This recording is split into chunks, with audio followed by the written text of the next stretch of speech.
मैं मरण वर्त तक ते भी बैठा, वो दस्सण। मैं प्राइवेट स्कूलों की लुੱਟ के खिलाफ लगातार लड़ाई लड़ रहा, वो दस्सण कित्थे लड़ी है। मैं रेहड़ी फड़ी वास्ते लड़ाई लड़ी, मैं आ एलीवेटेड पुल दे बनाउण दे वास्ते लड़ाई लड़ी, मैं इस पुल दे थल्ले taxi stand, auto rickshaw stand, rickshaw stand, ये सारिਆਂ वास्ते जगह छुड़वाई लड़ाई लड़ के। ਉਹ ਤਾਂ ਕਹਿੰਦੇ ਆ ਵੀ ਜੇਕਰ ਜਸਵੀਰ ਗੜੀ ਜਿੱਤਦੇ ਆ ਤੇ ਪੰਜਾਬ ਦੇ ਡਿਪਟੀ ਸੀਐਮ ਬਣਨੇ ਆ ਤੇ ਉਹ ਹਲਕਾ ਫਗਵਾੜਾ ਦੀ ਨੁਹਾਰੇ ਬਦਲ ਦੇਣਗੇ। नहीं, ये गल कहण दे विच कोई नुकसान थोड़ी, लोकतंत्र आ। वो देखो सुपने देखण दे विच किसी ना कोई जांदा नहीं, इत्थे किहड़ा टैक्स लगदा सुपने देखण दे विच। वो डिप्टी सीएम छड्ड के सीएम बन। जसवीर सिंह गढ़ी की एक स्पीच बड़ी तुसीं देखी होनी आ, जिहदे विच कहंदा भी अकाली दल जिन्हें दलितां दे जिहड़े नाल धोखा कीता, अकाली दल जिहड़ा कहंदा सी दलितां दे विहड़िਆਂ ਦੇ ਵਿੱਚ कोई अफसर ना पैदा हो जाए, अकाली दल जिहने 85ਵੀਂ ਸੋਧ नहीं लागू होण दित्ती। ਧਾਲੀਵਾਲ ਸਾਹਿਬ ਦੀ ਕਾਰਗੁਜ਼ਾਰੀ ਦੇਖ ਲੈਂਦੇ ਆ, 26 ਮਹੀਨਿਆਂ ਦੇ ਵਿੱਚ ਧਾਲੀਵਾਲ ਸਾਹਿਬ 26 ਮਹੀਨੇ ਰਹੇ ਐਮਐਲਏ। 26 ਮਹੀਨਿਆਂ ਦਾ ਰਿਕਾਰਡ ਕੱਢ ਕੇ ਦਿਖਾ ਦੇਣ, 26 ਮਹੀਨਿਆਂ 'ਚ ਕਿੰਨੇ ਸੈਸ਼ਨ ਚੱਲੇ ਆ ਵਿਧਾਨ ਸਭਾ ਦੇ। ਜੇ 26 ਮਿੰਟ ਵੀ ਬੋਲੇ ਹੋਣ, ਜੇ ਉੱਥੇ ਜਾ ਕੇ ਮੂੰਹ ਹੀ ਨਹੀਂ ਖੋਲ੍ਹਣਾ ਤਾਂ ਫਿਰ ਕੀ ਫਾਇਦਾ। ਆਪਾਂ ਕਿੰਨੇ ਕੁ ਚਿਰ ਗੁੱਗੇ ਜਿਤਾ ਕੇ ਭੇਜੀ ਜਾਣੇ ਆ। ਫਗਵਾੜੇ ਦੇ ਵਿੱਚ 3 ਲੱਖ ਦੀ ਆਬਾਦੀ ਵਾਲਾ ਸ਼ਹਿਰ ਹੋਵੇ, ਸਿਵਲ ਹਸਪੀਟਲ ਦੇ ਵਿੱਚ ਇੱਕ ਵੀ ਵੈਂਟੀਲੇਟਰ ਵਾਲਾ ਬੈੱਡ ਹੈ ਨਹੀਂ। ਇਹਨੂੰ ਵਿਕਾਸ ਕਹਿੰਦੇ ਆਪਾਂ। ਫਗਵਾੜੇ ਸਿਵਲ ਹਸਪੀਟਲ ਦਾ ਅੱਜ ਤੱਕ ਮਿਆਰ ਨਹੀਂ ਉੱਚਾ ਹੋਇਆ, ਲੋਕੀ ਉੱਥੇ ਜਾਂਦੇ ਆ ਸਿਰਫ ਛੱਬੀਆਂ ਬਣਾਉਣ ਵਾਸਤੇ। ਦਾਅਵੇ ਨਾਲ ਇਹ ਗੱਲ ਕਹਿਣਾ, ਜਾਂ ਫਗਵਾੜੇ ਦੇ ਲੋਕ ਜਿਹੜੇ ਹੈਗੇ ਇੱਕ ਵਾਰ ਮੈਨੂੰ ਵਿਧਾਨ ਸਭਾ ਦੇ ਵਿੱਚ ਪਹੁੰਚਾ ਦੇਣ, ਜੇ ਫਗਵਾੜੇ ਨੂੰ ਮੈਂ ਨਸ਼ਾ ਮੁਕਤ ਕਰਕੇ ਨਾ ਦਿਖਾ ਦੇਵਾਂ ਤਾਂ ਫਿਰ ਮੈਨੂੰ ਦੱਸਿਓ। ਜੇ ਪ੍ਰਾਈਵੇਟ ਸਕੂਲਾਂ ਦੀ ਲੁੱਟ ਨਾ ਬੰਦ ਕਰਵਾ ਦੇਵਾਂ, ਜਾਂ ਪ੍ਰਾਈਵੇਟ ਸਕੂਲ ਬੰਦ ਹੋਣਗੇ ਜਾਂ ਉਹਨਾਂ ਦੀ ਜਿਹੜੀ ਉਹ ਕਰ ਰਹੇ ਲੁੱਟ ਆ ਉਹ ਬੰਦ ਹੋਊਗੀ। ਧਾਲੀਵਾਲ ਸਾਹਿਬ ਨੇ ਜੇ ਕਿਸੇ ਗਲੀ 'ਚ ਉਹ ਗਏ ਹੋਣਗੇ ਨਾ, ਕਿਸੇ ਤੇ ਅਹਿਸਾਨ ਨਹੀਂ ਕੀਤਾ। ਧਾਲੀਵਾਲ ਸਾਹਿਬ ਨੂੰ ਤਨਖਾਹ ਮਿਲਦੀ ਆ, ਧਾਲੀਵਾਲ ਸਾਹਿਬ ਨੂੰ ਤਨਖਾਹ ਮਿਲਦੀ ਉਸ ਕੰਮ ਦੀ। 37 ਸਾਲ ਜੋਗਿੰਦਰ ਸਿੰਘ ਮਾਨ ਕਾਂਗਰਸ ਦੇ ਵਿੱਚ ਰਿਹਾ, 1985 ਤੋਂ ਲੈ ਕੇ 2022 ਤੱਕ। 1985 'ਚ ਪਹਿਲੀ ਵਾਰ ਜਿੱਤਿਆ ਸੀਗਾ। ਵੈਸੇ ਤਾਂ ਉਹ ਸਾਰੇ ਕਹਿੰਦੇ ਆ ਵੀ ਇਹ ਗੱਲ ਤਾਂ ਹੈ, ਫਗਵਾੜੇ ਦੇ ਵਿੱਚ ਕਹਿੰਦੇ ਜਰਨੈਲ ਨੰਗਲ ਵਧੀਆ ਲੀਡਰ ਆ, ਜਰਨੈਲ ਨੰਗਲ ਵਧੀਆ ਬੁਲਾਰਾ ਆ, ਜਰਨੈਲ ਨੰਗਲ ਦੁੱਖ ਸੁੱਖ 'ਚ ਖੜਨ ਵਾਲਾ ਆ, ਜਰਨੈਲ ਨੰਗਲ ਵਾਂਗ ਕੋਈ ਲੀਡਰ ਕੰਮ ਨਹੀਂ ਕਰਦਾ, ਪਰ ਵੋਟਾਂ ਦੇ ਵਿੱਚ ਕੋਈ ਪਿਛੜ ਜਾਂਦਾ। ਮੈਨੂੰ ਸਮਝ ਨਹੀਂ ਆਈ ਵੈਸੇ ਸਾਂਪਲਾ ਸਾਹਿਬ ਦੀ। ਕੇਂਦਰ ਦੇ ਵਿੱਚ ਕੈਬਨਿਟ ਰੈਂਕ ਆ ਉਹਨਾਂ ਦਾ, SC ST ਕਮਿਸ਼ਨ ਦੇ ਭਾਰਤ ਦੇ ਚੇਅਰਮੈਨ ਹੈਗੇ ਆ। MLA ਟਿਕਟ ਵਾਸਤੇ ਪਤਾ ਨਹੀਂ ਕਾਹਦੇ ਉਹਨਾਂ ਨੂੰ ਐਡਾ ਹੋਇਆ। ਬਸਪਾ ਦੀ ਜਿਹੜੀ ਵੋਟ ਹੈਗੀ ਆ, ਪਿੰਡਾਂ ਦੇ ਵਿੱਚ ਵੋਟ ਆ ਜਾਂ ਸ਼ਹਿਰਾਂ ਦੇ ਵਿੱਚ ਵੋਟ ਆ, ਉਸ ਵੋਟ ਨੂੰ ਇਹ ਬਹੁਤ ਵੱਡੇ ਪੱਧਰ ਤੇ ਖੋਰਾ ਲਾ ਰਹੇ ਆ। ਇੱਕ ਪਾਸੇ ਦਾ ਪਾਰਟੀ ਕਹਿੰਦੀ ਆ ਵੀ ਸਾਡੀਆਂ ਵੋਟਾਂ ਕਿਤੇ ਜਾਂਦੀਆਂ ਨਹੀਂ, ਪਰ ਬਸਪਾ ਨੂੰ ਬਿਲੋਂਗ ਕਰਨ ਵਾਲੀ ਬਹੁਤ ਵੱਡੀ ਵੋਟ ਬੈਂਕ ਜਰਨੈਲ ਨੰਗਲ ਵੱਲ ਜਾ ਰਹੀ ਆ, ਜਿਸ ਦਾ ਬੜਾ ਖਤਰਾ ਜਸਵੀਰ ਗੜੀ ਲਈ ਹੋ ਸਕਦੇ ਹੈਗੇ ਆ। ਵਿਧਾਨ ਸਭਾ ਚੋਣਾਂ ਦਾ ਬਿਗਲ ਵੱਜ ਚੁੱਕਾ ਤੇ ਹਰ ਇੱਕ ਸਿਆਸੀਆਂ ਪਾਰਟੀਆਂ ਨੇ ਆਪਣੀ ਅੱਡੀ ਝੋਟੀ ਦਾ ਜ਼ੋਰ ਲਗਾਇਆ। ਹਰ ਇੱਕ ਪਾਰਟੀਆਂ ਮੈਦਾਨ ਦੇ ਵਿੱਚ ਉਤਰ ਚੱਕੀਆਂ ਤੇ ਬਹੁਤ ਸਾਰਿਆਂ ਨੇ ਤਾਂ ਆਪਣਾ ਡੋਰ ਟੂ ਡੋਰ ਪ੍ਰਚਾਰ ਵੀ ਸ਼ੁਰੂ ਕਰ ਦਿੱਤਾ ਆ। ਪਰ ਫਗਵਾੜਾ ਹਲਕੇ ਦੀ ਅੱਜ ਅਸੀਂ ਗੱਲ ਕਰਨ ਜਾ ਰਹੇ ਹਾਂ, ਜਿੱਥੇ ਬਹੁਤ ਵੱਡੇ ਪੱਧਰ ਤੇ ਹੌਟ ਸੀਟ ਬਣੀ ਹੋਈ ਆ। ਇੱਥੇ ਖਾਸ ਤੌਰ ਤੇ ਜਿਹੜੇ 6 ਉਮੀਦਵਾਰ ਮੈਦਾਨ ਦੇ ਵਿੱਚ ਆ ਚੁੱਕੇ ਆ। ਇੱਕ ਪਾਸੇ ਤਾਂ ਬਸਪਾ ਅਕਾਲੀ ਦਲ ਦੇ ਉਮੀਦਵਾਰ ਜਸਵੀਰ ਗੜੀ, ਕਾਂਗਰਸ ਪਾਰਟੀ ਤੋਂ ਬਲਵਿੰਦਰ ਸਿੰਘ ਧਾਲੀਵਾਲ, ਆਪ ਤੋਂ ਜੋਗਿੰਦਰ ਸਿੰਘ ਮਾਨ, ਲੋਕ ਇਨਸਾਫ ਪਾਰਟੀ ਤੋਂ ਜਰਨੈਲ ਨੰਗਲ ਤੇ ਕਿਸਾਨ ਪਾਰਟੀਆਂ ਤੋਂ ਵੀ ਆਏ। ਤੇ ਜਿਹੜਾ BJP ਦੀ ਗੱਲ ਕਰੀਏ ਤਾਂ ਉੱਥੋਂ ਵੀ ਜਿਹੜੇ ਵੱਡੇ ਚਿਹਰਾ ਵਿਜੇ ਸਾਂਪਲਾ ਉਹ ਵੀ ਮੈਦਾਨ ਦੇ ਵਿੱਚ ਉਤਰਿਆ। ਤੇ ਇਸ ਵੇਲੇ 6 ਕੋਨਾ ਮੁਕਾਬਲਾ ਹੈਗਾ। ਤੇ ਜੇਕਰ ਆਪਾਂ ਇਹਨਾਂ ਖਾਸ ਤੌਰ ਤੇ 5 ਲੀਡਰਾਂ ਦੀ ਗੱਲ ਕਰੀਏ ਤਾਂ ਇਹ ਕਿਸੇ ਜਾਣ ਪਹਿਚਾਣ ਦੇ ਮੁਹਤਾਜ ਨਹੀਂ ਹੈਗੇ। 5 ਲੀਡਰ ਆਪਣਾ ਇੱਕ ਰੁਤਬਾ ਰੱਖਦੇ ਆ, 5 ਲੀਡਰਾਂ ਦੇ ਕੋਲ ਵੋਟ ਬੈਂਕ ਹੈਗਾ। ਪਹਿਲਾਂ ਤਾਂ ਹੁੰਦਾ ਸੀ 2 ਕੋਨਾ ਮੁਕਾਬਲਾ, ਫਿਰ ਹੋਇਆ 3 ਕੋਨਾ, ਪਰ ਇਸ ਵੇਲੇ ਪੂਰੇ ਪੰਜਾਬ ਵਿੱਚ 5 ਕੋਨਾ ਮੁਕਾਬਲਾ। ਹਲਕਾ ਫਗਵਾੜਾ ਦੀ ਸੀਟ ਬਹੁਤ ਹੌਟ ਸੀਟ ਮੰਨੀ ਜਾ ਰਹੀ ਹੈ। ਇਸ ਵਿੱਚ ਬਹੁਤ ਵੱਡੇ ਪੱਧਰ ਤੇ ਸਾਰੀਆਂ ਪਾਰਟੀਆਂ ਜ਼ੋਰ ਲੱਗੇ ਆ। ਪਰ ਅੱਜ ਅਸੀਂ ਗੱਲਬਾਤ ਕਰਨ ਜਾ ਰਹੇ ਹਾਂ ਜਿਹੜੇ ਕਿ ਲੋਕ ਇਨਸਾਫ ਪਾਰਟੀ ਦੇ ਉਮੀਦਵਾਰ ਜਰਨੈਲ ਨੰਗਲ, ਜੋ ਕਿ ਹਮੇਸ਼ਾ ਹੀ ਤੁਸੀਂ ਵੇਖਦੇ ਹੋ, ਅਖਬਾਰਾਂ ਦੇ ਵਿੱਚ ਦੇਖਦੇ ਹੋ, TV ਚੈਨਲ ਦੇਖਦੇ ਹੋ, ਹਰ ਇੱਕ ਗਰੀਬ ਵਰਗ ਦੇ ਨਾਲ ਖੜਦੇ ਆ, ਹਰ ਇੱਕ ਗਰੀਬ ਵਰਗ ਨੂੰ ਟਾਈਮ ਦਿੰਦੇ ਆ। ਚਾਹੇ ਸਕੂਲਾਂ ਦੀ ਗੱਲ ਕਰੀਏ, ਚਾਹੇ ਰੇਹੜੀ ਫੜੀ ਵਾਲਿਆਂ ਦੀ ਗੱਲ ਕਰੀਏ, ਚਾਹੇ ਪਿੰਡਾਂ ਦੇ ਵਿੱਚ ਬਹੁਤ ਵੱਡੇ ਪੱਧਰ ਤੇ ਮਸਲੇ ਹੁੰਦੇ ਆ। ਖਾਸ ਤੌਰ ਤੇ ਜਿਹੜੇ ਬੱਚੇ ਆ, ਗਰੀਬ ਬੱਚੇ ਆ, ਉਹਨਾਂ ਦੀ ਪੜ੍ਹਾਈ ਨੂੰ ਲੈ ਕੇ ਧਰਨੇ ਵੀ ਦਿੱਤੇ ਆ, ਮਰਨ ਵਰਤ ਵੀ ਰੱਖਿਆ। ਇੱਕ ਬਹੁਤ ਵੱਡੇ ਪੱਧਰ ਤੇ ਇਹਨਾਂ ਦਾ ਨਾਮ ਸਾਹਮਣੇ ਆ, ਜੋ ਕਿ ਆਪਣੇ ਆਪ ਦੇ ਵਿੱਚ ਇੱਕ ਬ੍ਰਾਂਡ ਬਣਿਆ। ਉਹਨਾਂ ਨਾਲ ਆਪਾਂ ਗੱਲਬਾਤ ਕਰਾਂਗੇ। ਨੰਗਲ ਸਾਹਿਬ, ਕਿੱਦਾਂ ਦੀ ਰਣਨੀਤੀ ਤਿਆਰ ਕੀਤੀ ਆ? ਸਭ ਤੋਂ ਪਹਿਲਾਂ ਤੱਗੜ ਸਾਹਿਬ ਤੁਹਾਡਾ ਬਹੁਤ ਬਹੁਤ ਧੰਨਵਾਦ, ਤੁਹਾਡੇ ਸਾਰੇ ਸਰੋਤਿਆਂ ਦਾ ਬਹੁਤ ਬਹੁਤ ਧੰਨਵਾਦ। ਔਰ ਨਾਲ ਹੀ ਚੋਣ ਮੈਦਾਨ ਦੇ ਵਿੱਚ ਤਾਂ ਅੱਜ ਆਪਾਂ ਆਏ ਆ, ਇਹ ਕੋਈ ਐਡਾ ਵੱਡੀ ਗੱਲ ਨਹੀਂ ਹੈਗੀ। ਇਲੈਕਸ਼ਨ ਜਿਹੜਾ ਹੈਗਾ, ਇਲੈਕਸ਼ਨ ਤਾਂ ਆਪਾਂ ਰੋਜ਼ ਲੜਦੇ ਆ, ਕਿਉਂਕਿ ਮੈਂ ਉਹਨਾਂ ਲੋਕਾਂ ਦੇ ਵਿੱਚੋਂ ਨਹੀਂ ਹੈਗਾ ਵੀ ਇਲੈਕਸ਼ਨ ਅਨਾਉਂਸ ਹੋਇਆ 3 ਮਹੀਨੇ ਪਹਿਲਾਂ ਗਰਾਊਂਡ ਦੇ ਵਿੱਚ ਆਏ, ਲੋਕਾਂ ਨੂੰ ਕਿਹਾ ਵੀ ਅਸੀਂ ਤੁਹਾਡੇ ਆ। ਮੈਂ ਤਾਂ ਉਹ ਸ਼ਖਸ ਆ ਜਿਹੜਾ ਲਗਾਤਾਰ, ਮੇਰੇ ਲਈ ਤਾਂ ਰੋਜ਼ ਇਲੈਕਸ਼ਨ ਆ। ਮੈਂ ਤਾਂ ਰੋਜ਼ ਲੋਕਾਂ ਦੇ ਵਿੱਚ ਰਹਿੰਦਾ, ਮੈਂ ਤਾਂ ਲਗਾਤਾਰ ਲੱਗਾ ਹੋਇਆ ਆ ਹੁਣ ਵੀ ਲੋਕ ਵੋਟਾਂ ਮੰਗਣ ਲਈ ਤੁਰੇ ਹੋਏ ਸੀ ਤੇ ਮੈਂ ਲੋਕਾਂ ਦੇ ਮਸਲਿਆਂ ਨੂੰ ਲੈ ਕੇ, ਸਕੂਲਾਂ ਦੀਆਂ ਲੜਾਈ ਨੂੰ ਲੈ ਕੇ, ਬੱਚਿਆਂ ਨੂੰ ਰੋਲ ਨੰਬਰ ਨਹੀਂ ਮਿਲਦੇ, ਮੈਂ ਉਹਨਾਂ ਨੂੰ ਲੈ ਕੇ ਚੱਲਿਆ ਹੋਇਆ ਸੀ ਤੇ ਮੈਂ ਉਹ ਵੀ ਕੰਮ ਕਰ ਰਿਹਾ ਨਾਲ ਦੀ ਨਾਲ। ਅੱਜ ਵੀ ਲੋਕ ਜਿਹੜੇ ਇਸ ਵਿਸ਼ਵਾਸ ਦੇ ਨਾਲ, ਬਾਕੀ ਜਿੱਥੇ ਉਹਨਾਂ ਦੀ ਕੋਈ ਬਾਂਹ ਨਹੀਂ ਨਾ ਫੜਦਾ, ਅੱਜ ਵੀ ਲੋਕ ਜਿਹੜੇ ਹੈਗੇ ਆ ਉਹ ਮੇਰੇ ਕੋਲ ਆ ਰਹੇ। ਇਸ ਕਰਕੇ ਇਲੈਕਸ਼ਨ ਜਿਹੜਾ ਹੈਗਾ ਉਹ ਮੇਰੇ ਲਈ ਤਾਂ ਰੋਜ਼ ਆ ਤੇ ਮੈਂ ਉਸ ਲੜਾਈ ਨੂੰ ਲਗਾਤਾਰ ਹੀ ਜਾਰੀ ਰੱਖਿਆ ਹੋਇਆ ਹੈ। ਨਿੰਗਾ ਸਾਹਿਬ, ਬੜਾ ਫਸਮਾ ਮੁਕਾਬਲਾ ਇਸ ਵਾਰ, ਹੈ ਨਾ। ਦੂਜੇ ਪਾਸੇ ਦਾ ਬਹੁਤ ਵੱਡੀਆਂ ਪਾਰਟੀਆਂ ਹੈਗੀਆਂ ਆ, ਸਾਰੀਆਂ ਪਾਰਟੀਆਂ ਖਾਸ ਤੌਰ ਤੇ ਮੈਂ ਤਾਂ ਸਿੱਧੇ ਤੌਰ ਤੇ ਕਹਿੰਦਾ ਉਹਨਾਂ ਇਲੈਕਸ਼ਨ ਦੇ ਵਿੱਚ ਪੈਸੇ ਦੀ ਬੜੀ ਲੋੜ ਪੈਂਦੀ ਹੈ। ਪੈਸੇ ਦੀ ਵੀ ਹੁੰਦੀ ਆ, ਹੋਰ ਵੀ ਸਮਾਨ ਜਿਹੜਾ ਰਾਤ ਨੂੰ ਪਿੰਡਾਂ ਦੇ ਵਿੱਚ ਜਾਂਦਾ, ਤੁਹਾਨੂੰ ਸਾਰਿਆਂ ਨੂੰ ਪਤਾ ਹੈਗਾ, ਬਹੁਤ ਜ਼ਿਆਦਾ ਖਰਚਾ ਆਉਂਦਾ। ਤੁਸੀਂ ਲੋਕ ਇਨਸਾਫ ਪਾਰਟੀਆਂ, ਤੁਹਾਡਾ ਇੱਕੋ ਹੀ ਮਕਸਦ ਆ, ਤੁਸੀਂ ਚਾਹੇ ਲੋਕ ਇਨਸਾਫ ਪਾਰਟੀ ਤੋਂ ਲੜਦੇ ਹੋ ਚਾਹੇ ਆਜ਼ਾਦ ਲੜਦੇ ਹੋ, ਤੁਸੀਂ ਕਹਿੰਦੇ ਹੋ ਭਾਈ ਆਪਾਂ ਤਾਂ ਆਪਣੇ ਜਿਹੜੇ ਕੰਮ ਕੀਤੇ ਆ ਉਹਦੇ ਸੈੱਟ ਲੜਾਈ ਲੜਨੀ ਆ। ਸੋ ਦੂਜੀਆਂ ਪਾਰਟੀ ਨੂੰ ਕਿੱਦਾਂ ਦੇਖਦੇ ਹੋ? ਪਹਿਲੀ ਪਾਰਟੀ ਦੀ ਆਪਾਂ ਗੱਲ ਕਰ ਲੈਂਦੇ ਹਾਂ, ਬਸਪਾ ਤੇ ਸ਼੍ਰੋਮਣੀ ਅਕਾਲੀ ਦਲ, ਜਿਹੜੇ ਕਿ ਪ੍ਰਧਾਨ ਸਾਹਿਬ ਜਸਵੀਰ ਗੜੀ ਬਸਪਾ ਦੇ ਪ੍ਰਧਾਨ ਆ, ਵੱਡਾ ਚਿਹਰਾ ਪੰਜਾਬ ਦੇ ਵਿੱਚ। ਪਿਛਲੇ 8 ਮਹੀਨਿਆਂ ਤੋਂ ਉਹ ਹਲਕਾ ਫਗਵਾੜਾ ਦੇ ਵਿੱਚ ਗੁਜ਼ਰ ਰਹੇ ਆ। ਹਰ ਇੱਕ ਪਿੰਡ, ਹਰ ਇੱਕ ਸ਼ਹਿਰ ਦੇ ਕੋਨੇ-ਕੋਨੇ ਤੇ ਵੱਡੀਆਂ ਵੱਡੀਆਂ ਫਲੈਕਸਾਂ ਲੱਗੀਆਂ ਆ, ਹੋਰਡਿੰਗਾਂ ਲੱਗੀਆਂ ਹੋਈਆਂ ਆ। ਟਾਈਮ ਉਹਨਾਂ ਨੂੰ ਬੜਾ ਚੰਗਾ ਮਿਲ ਗਿਆ ਪ੍ਰਚਾਰ ਕਰਨ ਦੇ ਲਈ। ਬਹੁਤ ਵੱਡਾ ਚਿਹਰਾ ਜਸਵੀਰ ਗੜੀ ਨੂੰ ਕਿੱਥੇ ਦੇਖਦੇ ਹੋ?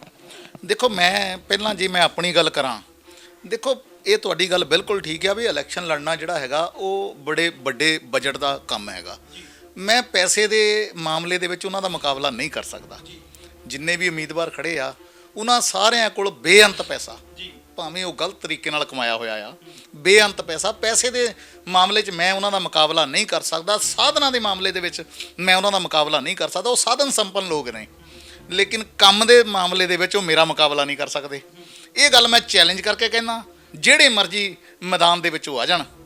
ਕੰਮ ਦੇ ਮਾਮਲੇ ਦੇ ਵਿੱਚ ਉਹ ਮੈਂ ਆਪਣੇ ਕੰਮਾਂ ਦੀ ਲਿਸਟ ਦਊਂਗਾ, ਉਹ ਤਾਂ ਸਾਰੇ ਜਾ ਕੇ ਲੋਕਾਂ ਨੂੰ ਇਹ ਗੱਲ ਕਹਿਣਗੇ ਵੀ ਮੈਨੂੰ ਵੋਟ ਪਾ ਦਿਓ, ਮੈਂ ਤੁਹਾਡੇ ਲਈ ਆਹ ਕਰੂੰਗਾ, ਮੈਨੂੰ ਵੋਟ ਪਾ ਦਿਓ, ਮੈਂ ਤੁਹਾਡੇ ਲਈ ਆਹ ਕਰੂੰਗਾ। ਪਰ ਮੈਂ ਤਾਂ ਜਾ ਕੇ ਲੋਕਾਂ ਨੂੰ ਇਹ ਗੱਲ ਕਹਿੰਦਾ ਵੀ ਮੈਂ ਤੁਹਾਡੇ ਲਈ ਆਹ ਕੁਛ ਕੀਤਾ ਆ, ਮੈਨੂੰ ਤਾਂ ਵੋਟ ਪਾਇਓ। ਰਹੀ ਗੱਲ ਬਸਪਾ ਪੰਜਾਬ ਦੇ ਪ੍ਰਧਾਨ ਦੀ, ਜਿਹੜਾ ਉਹਨਾਂ ਨੇ 8 ਮਹੀਨਿਆਂ ਤੋਂ ਕੋਈ, ਤੁਸੀਂ ਕਹਿੰਦੇ ਬੜੇ ਬੋਰਡ ਲਾਇਓ ਆ, ਪੋਸਟਰ ਲਾਇਓ ਆ, ਬੜਾ ਟਾਈਮ ਉਹਨਾਂ ਨੂੰ ਪ੍ਰਚਾਰ ਲਈ ਮਿਲ ਗਿਆ। ਨੋ ਡਾਊਟ ਪ੍ਰਚਾਰ ਲਈ ਟਾਈਮ ਮਿਲ ਗਿਆ। ਬੋਰਡ ਲਾਤੇ, ਗਿਣਤੀ ਵੋਟਾਂ ਦੀ ਹੋਣੀ ਆ, ਬੋਰਡਾਂ ਦੀ ਥੋੜੀ ਹੋਣੀ ਆ। ਵੋਟਾਂ ਦੀ ਗਿਣਤੀ ਹੋਣੀ ਆ, ਵੋਟਾਂ ਦੀ ਗਿਣਤੀ ਹੋਣੀ ਆ। ਸ਼ਾਇਦ ਉਹਨਾਂ ਦੇ ਮਨ 'ਚ ਭੁਲੇਖਾ ਹੋਵੇ ਕਰਿਆ ਬੋਰਡਾਂ ਦੀ ਗਿਣਤੀ ਹੋਣੀ ਆ, ਤੇ ਬੋਰਡਾਂ ਦੀ ਗਿਣਤੀ ਨਹੀਂ ਹੋਣੀ। ਇਸ ਕਰਕੇ ਬੋਰਡ ਲਾ ਲੈਣ, ਜੋ ਮਰਜ਼ੀ ਕਰ ਲੈਣ, ਅੱਖੀਂ ਕੱਟਾ ਨਹੀਂ ਪੈਣਾ। ਮੈਂ ਤਾਂ ਇਹ ਗੱਲ ਦਾਅਵੇ ਨਾ ਕਹਿੰਦਾ। ਜਿਹੜੀ ਮੈਂ ਕੰਮ ਦੀ ਗੱਲ ਕਰਦਾ, ਬਸਪਾ ਨੂੰ ਮੈਂ ਪਿਛਲੇ, ਤੁਸੀਂ 2 ਇਲੈਕਸ਼ਨਾਂ ਦਾ ਰਿਕਾਰਡ ਕੱਢ ਲਓ। 12 ਦੇ ਵਿੱਚ ਤਾਂ ਮੈਂ ਲੜਿਆ ਸੀ, 17 ਦੇ ਵਿੱਚ ਬਸਪਾ ਨੇ ਇੱਕ ਉਮੀਦਵਾਰ ਦਿੱਤਾ ਸੀ ਇੱਥੇ, ਸੁਰਿੰਦਰ ਢੰਡਾ। ਸੁਰਿੰਦਰ ਢੰਡਾ ਇਲੈਕਸ਼ਨ ਲੜਿਆ 17 ਦੇ ਵਿੱਚ। ਫਗਵਾੜੇ ਦੇ ਲੋਕਾਂ ਨੂੰ ਮੈਂ ਖੁੱਲ੍ਹਾ ਸਵਾਲ ਪੁੱਛਦਾ ਵੀ ਦੱਸੋ, 17 ਦੀ ਇਲੈਕਸ਼ਨ ਤੋਂ ਬਾਅਦ ਤੁਹਾਨੂੰ ਕਿਤੇ ਦੱਸਿਆ, ਲੱਭਿਆ ਕਿਤੇ ਉਹ ਤੁਹਾਡੇ ਦੁੱਖ ਸੁੱਖ 'ਚ ਖੜਿਆ? 19 ਦੀ ਜਿਮਨੀ ਚੋਣ ਹੋ ਗਈ। 19 ਦੀ ਜਿਮਨੀ ਚੋਣ ਦੇ ਵਿੱਚ ਉਹਨਾਂ ਨੇ ਉਮੀਦਵਾਰ ਦਿੱਤਾ ਭਗਵਾਨ ਦਾਸ ਸਿੱਧੂ, ਜਿਹੜਾ ਜਿਮਨੀ ਚੋਣ 'ਚ ਦਿੱਤਾ ਬਸਪਾ ਨੇ ਪੀਡੀਏ ਦੇ ਤਹਿਤ। ਉਹ ਜਿਮਨੀ ਚੋਣ ਤੋਂ ਬਾਅਦ ਅੱਜ ਤੱਕ ਲੱਭਾ, ਅੱਜ ਤੱਕ ਕਿਤੇ ਦੱਸਿਆ? ਤੇ ਜੇ ਉਹ ਲਿਆਂਦਾ ਕਿੱਥੋਂ ਸੀਗਾ? ਉਹ ਲਿਆਂਦਾ ਸੀ ਸ਼ਾਮ 84 ਤੋਂ, 45 ਕਿਲੋਮੀਟਰ ਤੋਂ। ਔਰ ਹੁਣ ਜਿਹੜਾ ਆਇਆ ਬਸਪਾ ਦਾ ਪੰਜਾਬ ਪ੍ਰਧਾਨ, ਉਹ 65 ਕਿਲੋਮੀਟਰ ਤੋਂ ਆ। ਉਹ ਲੱਭ ਜਾਊ? ਨਹੀਂ ਲੱਭਣਾ। ਇਲੈਕਸ਼ਨ ਤੋਂ ਬਾਅਦ ਜਰਨੈਲ ਨੰਗਲ ਹੀ ਲੋਕਾਂ ਦੇ ਵਿੱਚ ਆ, ਇਲੈਕਸ਼ਨ ਤੋਂ ਪਹਿਲਾਂ ਵੀ ਜਰਨੈਲ ਨੰਗਲ ਹੀ ਲੋਕਾਂ ਦੇ ਵਿੱਚ ਸੀ। ਮੈਂ ਇੱਥੇ ਐਵੇਂ ਜਿਹੜੇ ਕਹਿੰਦੇ ਹੁੰਦੇ ਆ ਵੀ ਬਰਸਾਤੀ ਡੱਡੂਆਂ ਵਾਂਗ ਨਹੀਂ ਮੈਂ ਇੱਥੇ ਰਹਿੰਦਾ, ਮੈਂ ਹਮੇਸ਼ਾ ਲੋਕਾਂ ਦੇ ਵਿੱਚ ਖੜਾ। ਉਹ ਜਿਹੜਾ ਉਹ ਆਪਣੇ ਆਪ ਨੂੰ ਜਿਹੜਾ ਪੈਸੇ ਦੇ ਜ਼ੋਰ ਦੇ ਨਾਲ ਲੋਕਾਂ ਦੇ ਵਿੱਚ ਪੇਸ਼ ਕਰ ਰਹੇ ਆ, ਲੇਕਿਨ ਲੋਕ ਜਿਹੜੇ ਹੈਗੇ ਆ ਉਹ ਲਗਾਤਾਰ ਇਸ ਕਾਰਗੁਜ਼ਾਰੀ ਨੂੰ ਦੇਖ ਰਹੇ ਆ। ਮੈਂ ਤਾਂ ਇਹ ਗੱਲ ਜਿਹੜੀ ਆ ਲੋਕਾਂ ਨੂੰ ਕਹਿੰਦਾ ਵੀ ਮੈਂ ਹੁਣ ਤੱਕ ਜੋ ਕੁਝ ਵੀ ਕੀਤਾ ਉਹ ਸਾਰਾ ਕੁਝ ਜਿਹੜਾ ਹੈਗਾ ਉਹ ਤੁਹਾਡੇ ਸਾਹਮਣੇ ਆ। ਮੁੱਦਿਆਂ ਦੀ ਗੱਲ ਹੈ, ਮੁੱਦਿਆਂ ਦੇ ਉੱਤੇ ਤੁਹਾਡੇ ਹੱਕਾਂ ਦੀ ਰਖਵਾਲੀ ਦੇ ਲਈ ਕੌਣ ਖੜਦਾ, ਕੌਣ ਬੋਲਦਾ, ਇਹ ਗੱਲ ਜਿਹੜੀ ਹੈਗੀ ਆ ਇਹ ਲੋਕ ਆਪਣੇ ਧਿਆਨ ਵਿੱਚ ਰੱਖ ਕੇ ਫੈਸਲਾ ਕਰਨਗੇ। ਉਹ ਤਾਂ ਕਹਿੰਦੇ ਆ ਵੀ ਜੇਕਰ ਜਸਵੀਰ ਗੜੀ ਜਿੱਤਦੇ ਆ ਤਾਂ ਪੰਜਾਬ ਦੇ ਡਿਪਟੀ ਸੀਐਮ ਬਣਨੇ ਆ ਤੇ ਉਹ ਹਲਕਾ ਫਗਵਾੜਾ ਦੀ ਨੁਹਾਰੇ ਬਦਲ ਦੇਣਗੇ। ਨਹੀਂ, ਇਹ ਗੱਲ ਕਹਿਣ ਦੇ ਵਿੱਚ ਕੋਈ ਨੁਕਸਾਨ ਥੋੜੀ, ਲੋਕਤੰਤਰ ਆ। ਉਹ ਦੇਖੋ, ਸੁਪਨੇ ਦੇਖਣ ਦੇ ਵਿੱਚ ਕਿਸੇ ਨਾ ਕੋਈ ਜਾਂਦਾ ਨਹੀਂ। ਇੱਥੇ ਕਿਹੜਾ ਟੈਕਸ ਲੱਗਦਾ ਸੁਪਨੇ ਦੇਖਣ ਦੇ ਵਿੱਚ? ਉਹ ਡਿਪਟੀ ਸੀਐਮ ਛੱਡ ਕੇ ਸੀਐਮ ਬਣਨ, ਹੈ ਨਾ? ਉਹ ਤਾਂ ਸੁਪਨਿਆਂ ਦੀ ਗੱਲ ਆ ਨਾ। ਬਣਾਉਣਾ ਲੋਕਾਂ ਨੇ ਆ, ਲੋਕਾਂ ਨੇ ਜਿਤਾਉਣਾ। ਔਰ ਜਿਹੜਾ ਬੰਦਾ ਇੱਥੇ ਇਲੈਕਸ਼ਨ ਲੜਨ ਵਾਸਤੇ ਹੀ ਆਇਆ, ਇਲੈਕਸ਼ਨ ਤੋਂ ਬਾਅਦ ਚਲੇ ਜਾਣਾ, ਫਗਵਾੜੇ ਦੇ ਲੋਕਾਂ ਨੂੰ ਕੰਮ ਪੈ ਗਿਆ ਤਾਂ ਕਿੱਥੇ ਨੂੰ ਜਾਣਗੇ? ਪਹਿਲਾਂ ਬਰਾਮ ਆਉਂਦਾ, ਫਿਰ ਬੰਗਾ, ਫਿਰ ਨਵਾਂ ਸ਼ਹਿਰ, ਫਿਰ ਉਸ ਤੋਂ ਬਾਅਦ ਜਾ ਕੇ ਬਲਾਚੌਰ ਆਉਂਦਾ। ਇੱਕ ਗੱਲ ਦਾ ਜਵਾਬ ਦਿਓ ਵੀ ਬਸਪਾ ਪਾਰਟੀ ਦੇ ਪ੍ਰਧਾਨ ਹੈ ਜਸਵੀਰ ਗੜੀ, ਤੇ ਉਹਨਾਂ ਨਾਲ ਹਜੇ ਜੇਕਰ ਦੇਖੀਏ ਤਾਂ ਪੂਰੀ ਬਸਪਾ ਨਹੀਂ ਤੁਰਦੀ ਦਿਖਾਈ ਦੇ ਰਹੀ। ਜੇ ਦੂਜੇ ਪਾਸੇ ਅਕਾਲੀ ਦਲ ਦੀ ਦੇਖੀਏ ਤਾਂ ਅਕਾਲੀ ਦਲ ਦੇ ਵਿੱਚ ਵੀ ਬੜਾ ਰੌਲਾ ਰੱਪਾ ਆ, ਧੜੇਬੰਦੀ ਹੈਗੀ ਆ। ਇੱਕ ਵੱਡੇ ਪ੍ਰਧਾਨ ਹੋਣ, ਸੁਖਬੀਰਵਾਲ ਦਾ ਥਾਪੜਾ ਹੋਵੇ ਤੇ ਆਪਸ ਦੇ ਵਿੱਚ ਤਾਲਮੇਲ ਨਹੀਂ ਬਣ ਰਿਹਾ। ਇਹ ਉਹਨਾਂ ਦਾ ਵੈਸੇ ਆਪਣਾ ਮਾਮਲਾ, ਤੁਸੀਂ ਕਿੱਦਾਂ ਦੇਖਦੇ ਹੋ? ਨਹੀਂ, ਮੈਂ ਤਾਂ ਇਹ ਗੱਲ ਓਪਨਲੀ ਕਹਿੰਦਾ, ਇਹ ਗੱਲ ਬਈ ਜਿਹੜਾ ਇਹ ਸਮਝੌਤਾ ਹੋਇਆ, ਇਸ ਸਮਝੌਤੇ ਨੂੰ ਮੈਂ ਤਾਂ ਸੌਦਾ ਕਹਿੰਦਾ ਵੀ ਸੌਦਾ ਹੋਇਆ, ਸਮਝੌਤਾ ਥੋੜੀ ਹੋਇਆ ਇਹ ਤੁਸੀਂ ਜਾ ਕੇ ਦੇਖ ਲਓ ਵੀ ਅੱਜ ਯਾਰ ਕਮਾਲ ਕਰੀ ਜਾਂਦੇ ਆ ਵੀ ਜਸਵੀਰ ਸਿੰਘ ਗੜੀ ਅੱਜ ਤੋਂ ਜਦੋਂ ਇਹਨਾਂ ਦਾ ਸਮਝੌਤਾ ਹੋਇਆ, ਇਹ ਪਿਛਲੇ ਸਾਲ ਮਈ ਮਹੀਨੇ ਦੀ ਗੱਲ ਆ, ਉਸ ਤੋਂ 6 ਮਹੀਨੇ ਪਹਿਲਾਂ ਜਸਵੀਰ ਸਿੰਘ ਗੜੀ ਦੀ ਇੱਕ ਸਪੀਚ ਬੜੀ ਤੁਸੀਂ ਦੇਖੀ ਹੋਣੀ ਆ, ਜਿਹਦੇ ਵਿੱਚ ਕਹਿੰਦਾ ਵੀ ਅਕਾਲੀ ਦਲ ਜਿਹਨੇ ਦਲਿਤਾਂ ਦੇ ਜਿਹੜੇ ਨਾਲ ਧੋਖਾ ਕੀਤਾ, ਅਕਾਲੀ ਦਲ ਜਿਹੜਾ ਕਹਿੰਦਾ ਸੀ ਦਲਿਤਾਂ ਦੇ ਵਿਹੜਿਆਂ ਦੇ ਵਿੱਚ ਕੋਈ ਅਫਸਰ ਨਾ ਪੈਦਾ ਹੋ ਜਾਵੇ, ਅਕਾਲੀ ਦਲ ਜਿਹਨੇ 85ਵੀਂ ਸੋਧ ਨਹੀਂ ਲਾਗੂ ਹੋਣ ਦਿੱਤੀ, ਅਕਾਲੀ ਦਲ ਜਿਹਨੇ ਕਾਂਸ਼ੀ ਰਾਮ ਸਾਹਿਬ ਨਾਲ ਧੋਖਾ ਕੀਤਾ, ਇਹ ਸਾਰੀਆਂ ਗੱਲਾਂ ਕਹਿੰਦੇ ਸੀਗੇ। ਤੇ ਅੱਜ ਅਕਾਲੀ ਦਲ ਨੇ ਕਿਹੜਾ ਦਲਿਤਾਂ ਦੇ ਨਾਲ ਵਫਾ ਕਮਾ ਲਈ ਹੈ?